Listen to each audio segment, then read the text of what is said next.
There are sectors to develop, infrastructures to build, people to feed, Honorable Chair. Investing in harnessing renewable energy technology is literally biting off more than a judge.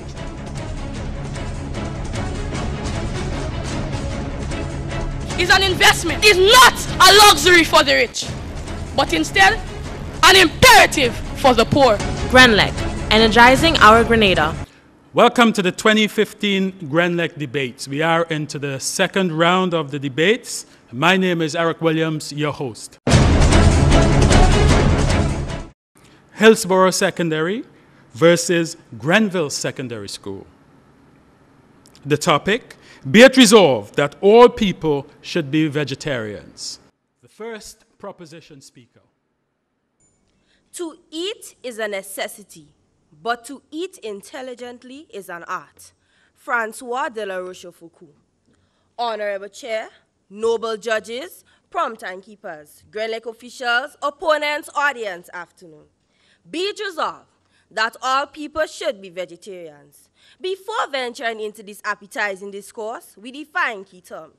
Should, from the Merriam-Webster Dictionary, is futurity in a polite request. Should be is ought to. From the Collier's Dictionary, vegetarian, a person who eats no meat or sometimes no animal product.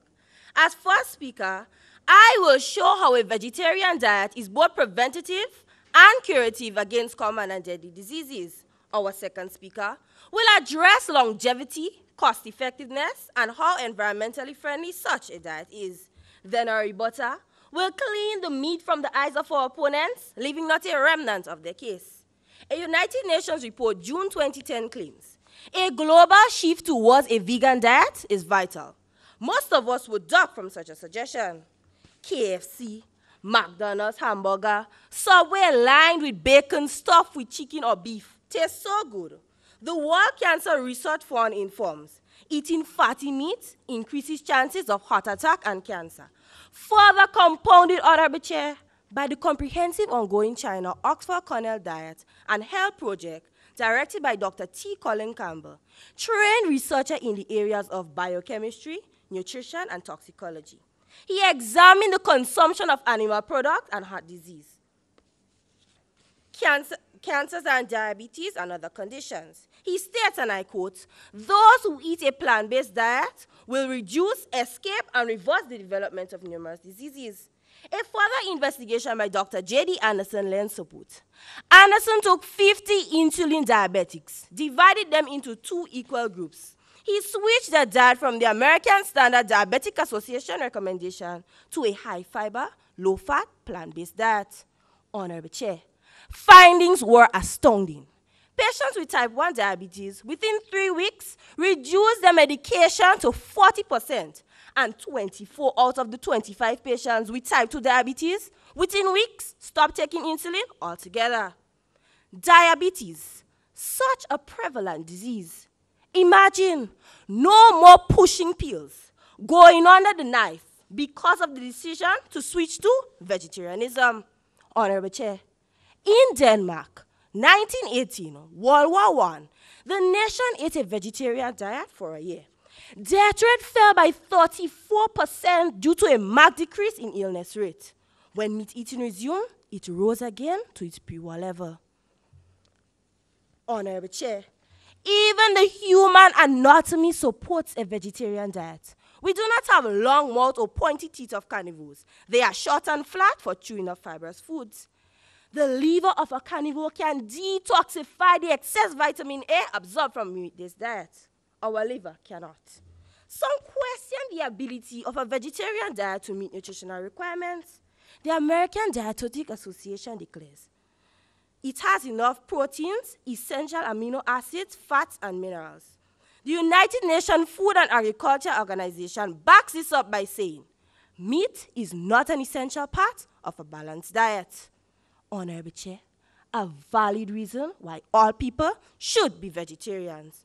Opponents, enough B12 is found in sources such as nori, yeast, and other substances.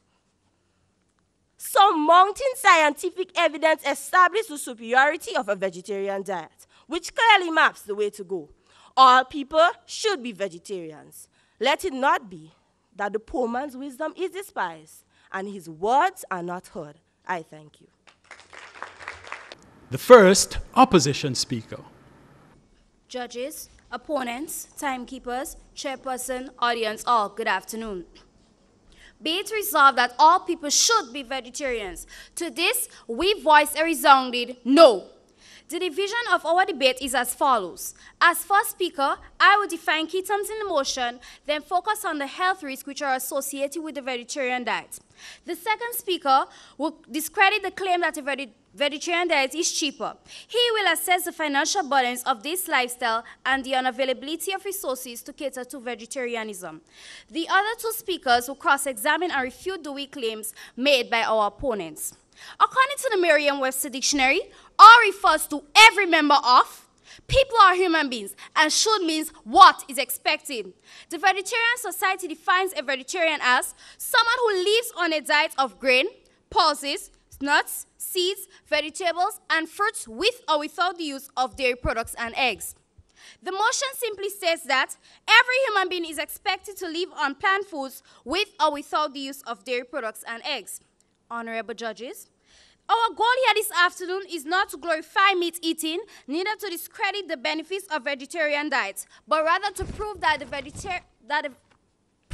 exclusion of meat or animal products from one's diet is not necessarily the best option given the drawbacks associated with such a diet.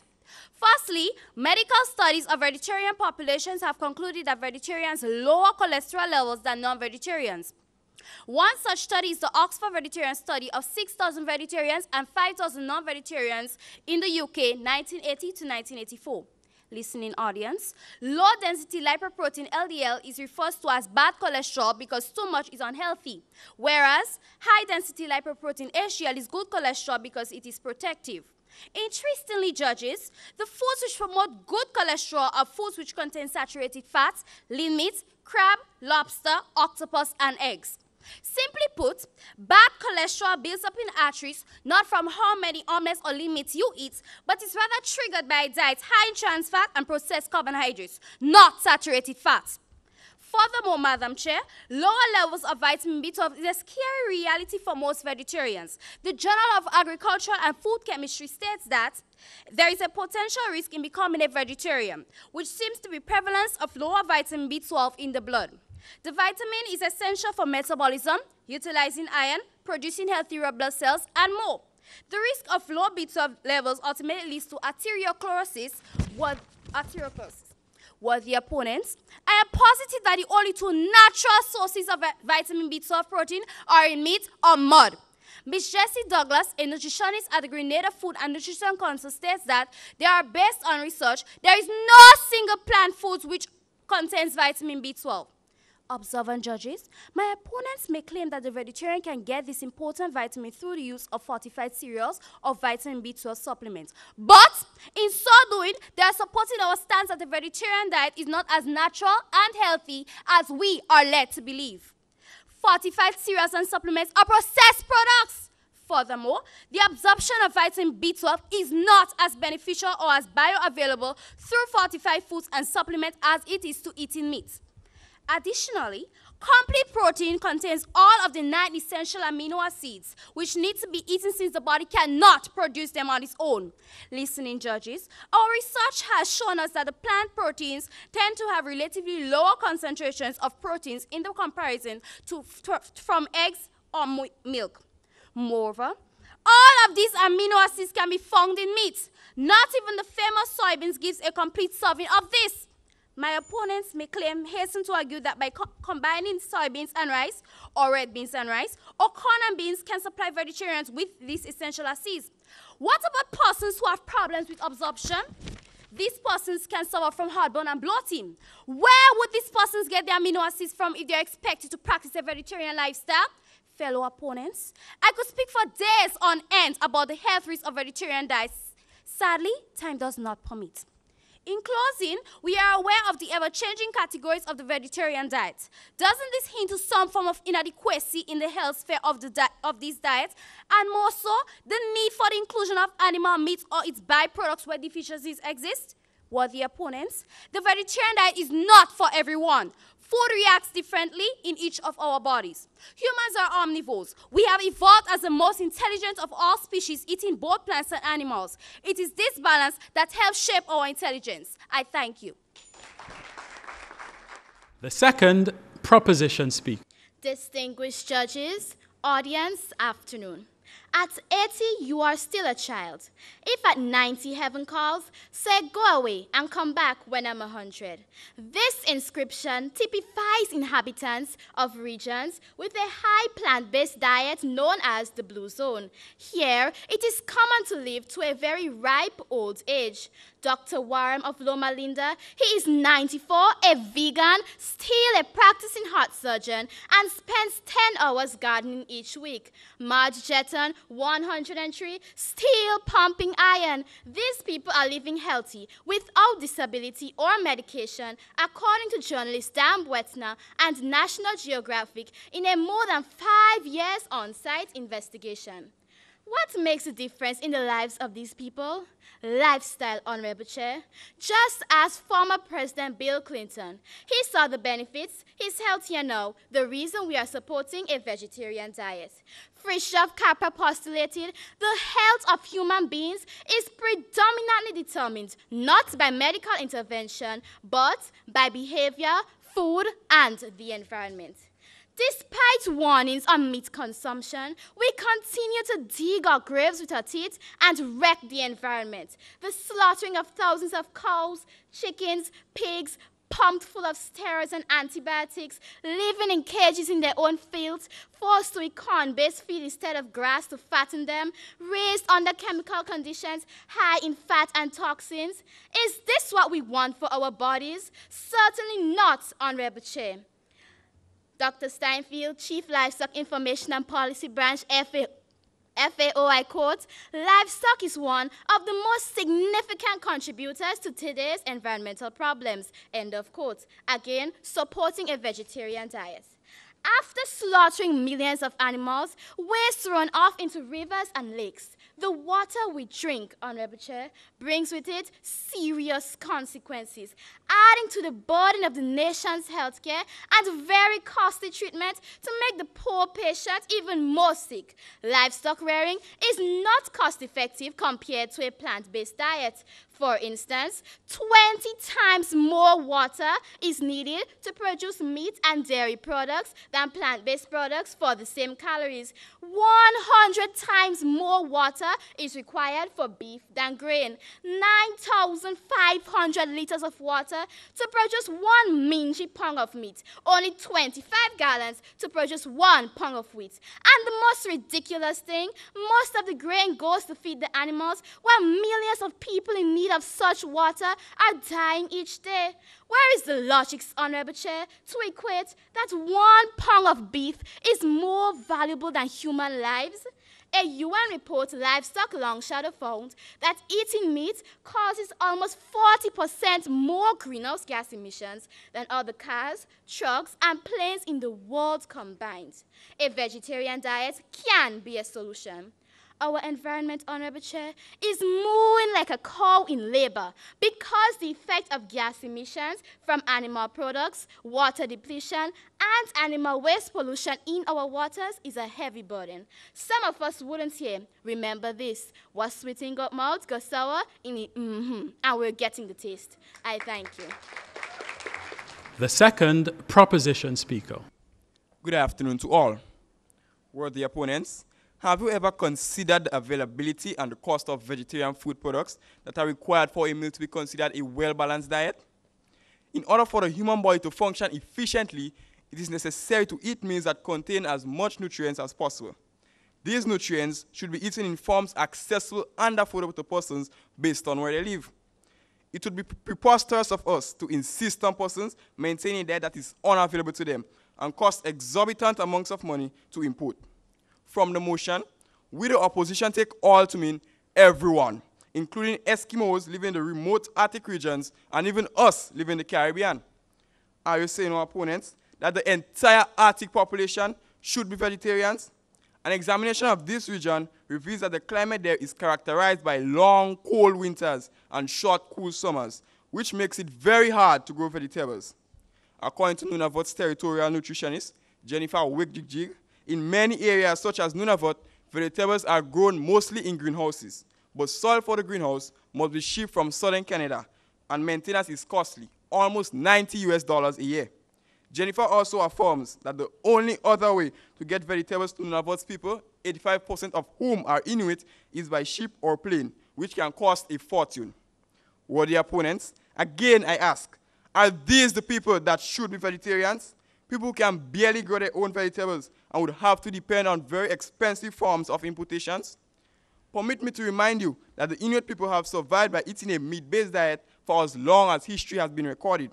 In fact, scientists studying the Inuit in the 1970s found that they suffered much less than other ethnic groups from certain diseases. Worthy opponents, if nothing is wrong with it, why try to fix it? The Eskimos are surviving more than exceptionally well on a diet of mainly meat. If they give up meat protein, where and how are they going to obtain products to supplement their diet? If a head of cabbage costs them $28, how much do you think an Inuit will have to pay for fortified food and beverages? What about us in the Caribbean? How feasible is vegetarianism for our region? We live in a time when Caribbean economies are struggling. Here in Grenada, our import bills far exceeds our exports. On a regular basis, business institutions are closing down, and talks of retrenchment are a daily discussion. How will we be able to afford the high cost that is associated with a well-balanced vegetarian diet? Now, let us do the maths. 1 pound of Waitrose organic aduki beans at the Real Value supermarket costs $12.19. A half-pound box of organic tempeh costs $24.65, and a half-pound packet of Explore Asian organic soybean noodles costs $17.95. None of these items is able to provide the same amount of nutrients as 4 ounces of beef. Honorable judges, we do not have the resources to support a purely vegetarian diet.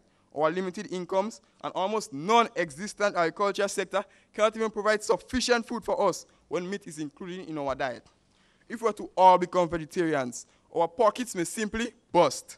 Worthy opponents, we cannot all be vegetarians simply because many of the products that make a nutritious vegetarian meal are not available to us and are way too expensive to import them. I thank you.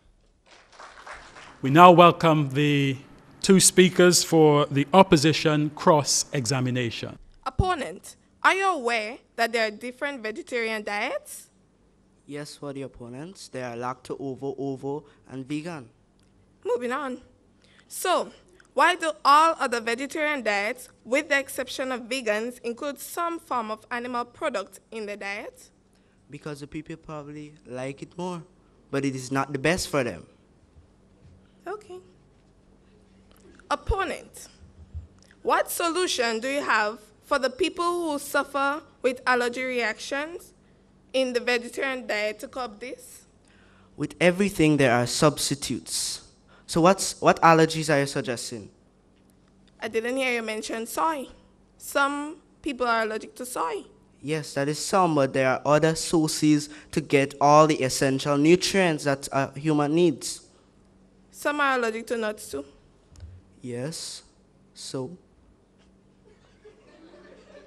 As I said, there are other sources in which the nutrients can be obtained. Okay. Well, the opponent, your first speaker mentioned that meat is not essential in a balanced diet. So, where would you get protein? Well, the opponents, haven't you heard of callaloo or spinach in which... Sorry. Yeah, callaloo is essential for iron.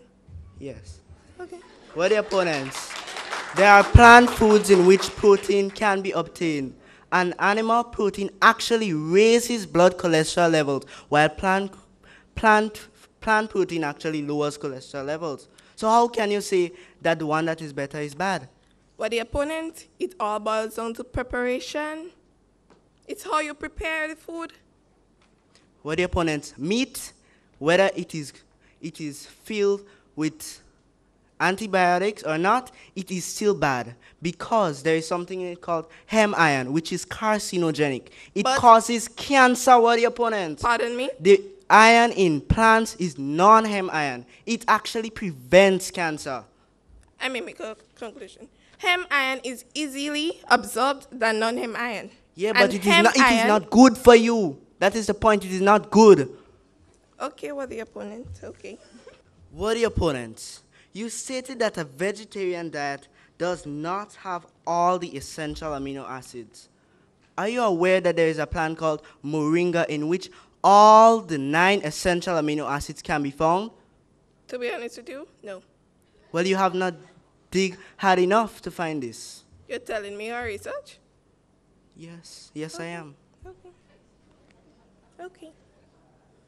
Worthy opponents, you made the erroneous claim that there are no plant sources of vitamin B12. Haven't you heard of nori and yeast and soya, worthy opponents? These are sources of vitamin B12. Okay. Your first speaker talked about the financial burden of a vegetarian diet. However, there are ample sources of plant foods for a vegetarian diet.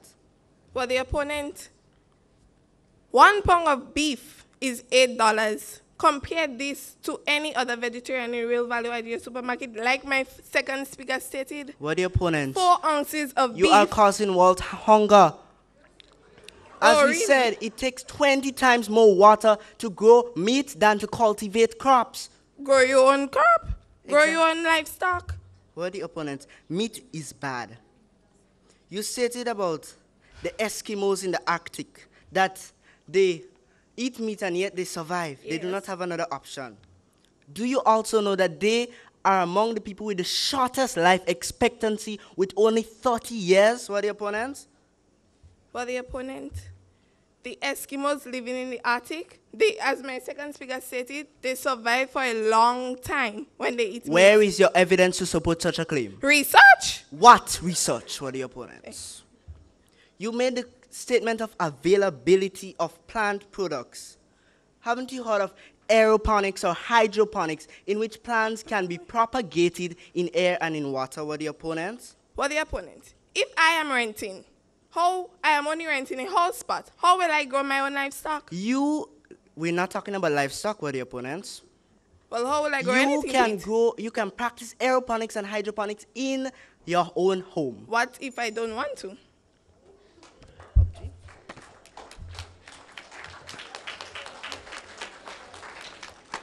We invite the opposition speaker for the rebuttal. Good afternoon, all.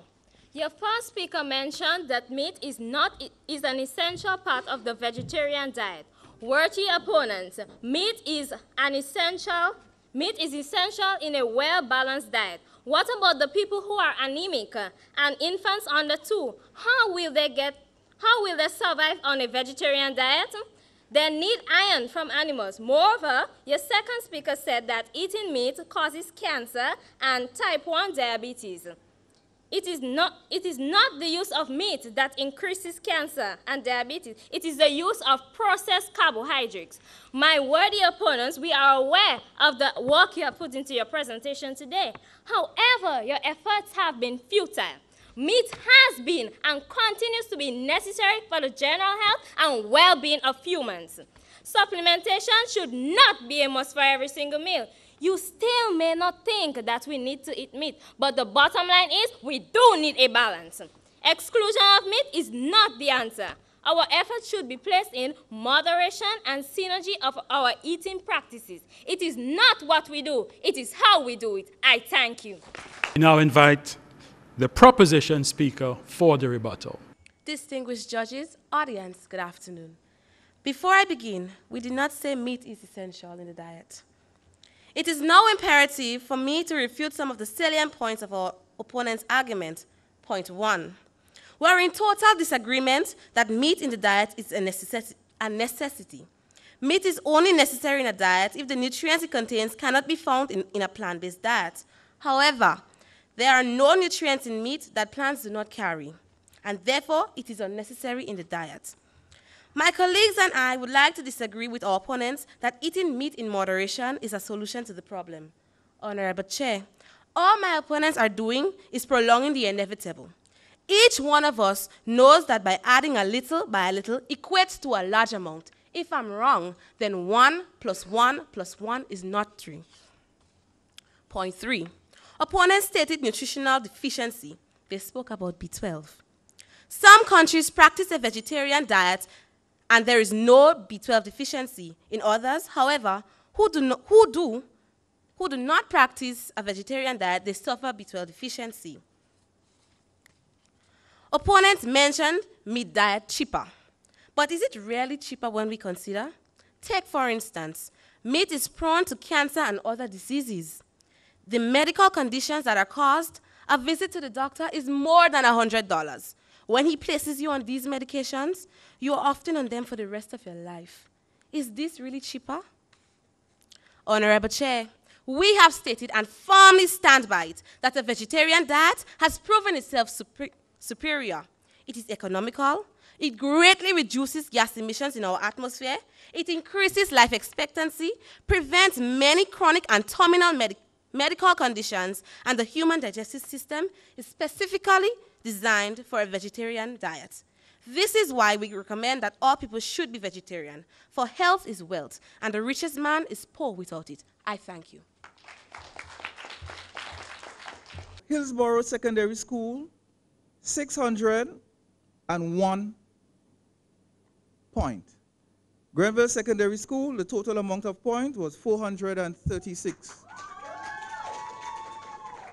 Thank you for viewing today, and we invite you to join us on this station for further broadcasts of the 2015 Grenlec debates. There are sectors to develop, infrastructures to build, people to feed, Honorable Chair. Investing in harnessing renewable energy technology is literally biting off more than a can chew.